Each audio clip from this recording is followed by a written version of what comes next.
আসসালামু আলাইকুম ওরহমতুল্লাহ। হুজাইফা রাহ বর্ণিত এই সহি হাদিসটি নিঃসন্দেহে রাসূলুল্লাহ সাল্লাল্লাহু আলাইহি ওয়াসাল্লামের একটি গুরুত্বপূর্ণ সুন্নতকে তুলে ধরে। এখানে কয়েকটি বিষয় লক্ষণীয়।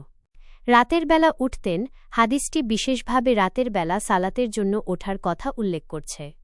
এর দ্বারা বোঝা যায়, রাতে ঘুম থেকে ওঠার পর মুখের অভ্যন্তর পরিষ্কার করা রাসূলুল্লাহ সাল্লাল্লাহু আলাইহি ওয়াসাল্লামের নিয়মিত অভ্যাস ছিল। মিসওয়াক দিয়ে মুখ পরিষ্কার করতেন।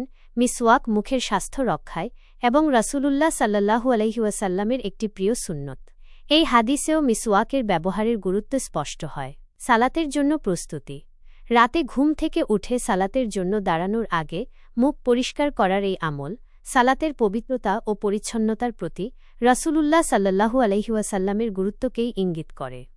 এই হাদিসটি আমাদের শিক্ষা দেয় যে, সালাতের জন্য প্রস্তুতি নেওয়ার ক্ষেত্রে শারীরিক পরিচ্ছন্নতার প্রতি যত্নবান হওয়া উচিত এবং মিসওয়াকের মতো সুন্নত আমলগুলো পালন করা উচিত।